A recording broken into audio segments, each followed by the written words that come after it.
नागपुर स्थित दीक्षाभूमि स्मारक समिति के सचिव सुधीर फुलझेले ने हाल ही में मीडिया से बात करते हुए वंचित बहुजन आघाड़ी के राष्ट्रीय अध्यक्ष बाला साहेब आम्बेडकर के खिलाफ आपत्तिजनक बयान दिया था, जिसका वंचित बहुजन आघाड़ी की ओर से जाहिर निषेध किया गया।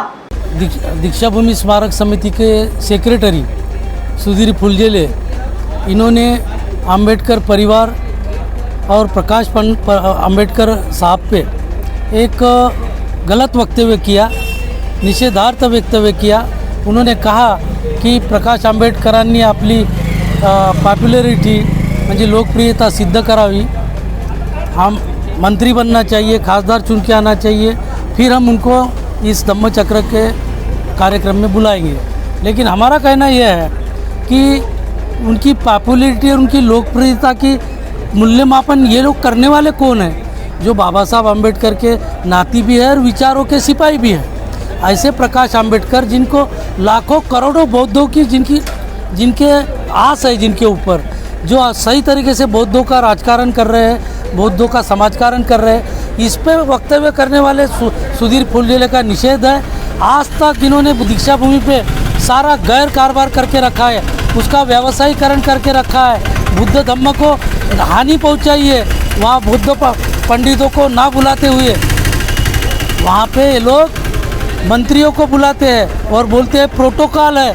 कौन सा प्रोटोकॉल है? हम मैनुअली तपासना चाहेंगे उनका स्मारक समिति का कि प्रोटोकॉल में ऐसा लिखा है कि खासदार या मंत्री को ही बुलाया जाएगा या मुख्यमंत्री को बुलाया जाएगा। वो प्रोटोकॉल हम देखेंगे और उसका फिर से निषेध करके जब तक वो राजीनामा नहीं देते और स्मारक समिति का पारदर्शक चुनाव नहीं कराते तब तक उनके खिलाफ लड़ाई लड़ते रहेंगे। आपका आंदोलन भी है 8 तारीख को इनके खिलाफ पहला आंदोलन हमारा होने जा रहा है। दीक्षाभूमि के गेट पे नारे निदर्शन है, उसका निषेध किया जाएगा, स्मारक समिति को जगाया जाएगा और बौद्ध धम्म के रास्ते पे लाके उनको रास्ता बताया जाएगा।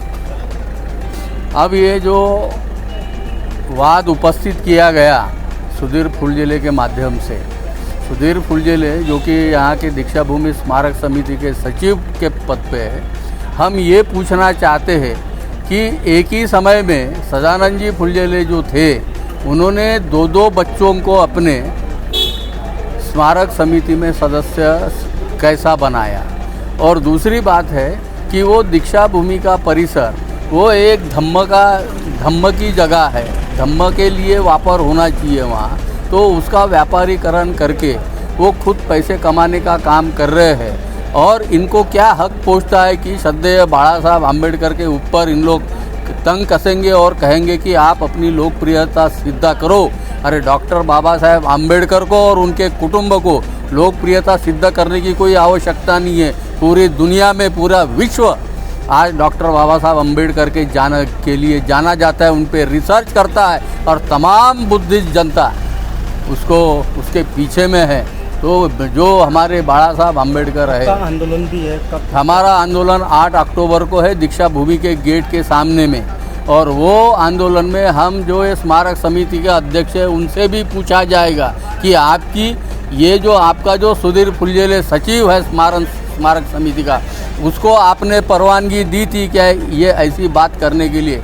अगर दी होंगी और अगर मुकसम्मति भी होगी तो आपको इस पद से राजीनामा देना चाहिए और सब बर्खास्त करना चाहिए। और दूसरी बात, जो बायलॉज है, घटना जो है इनकी, ये स्मारक समिति की घटना जो है वो घटना में लिखा होगा कि हर 5 साल के बाद में इनका चुनाव हो, इनका इलेक्शन हो और इलेक्शन के बाद में जो सिद्ध मतलब जो काबिल इंसान है उस पद के लिए उनका वहाँ नियुक्ति करो।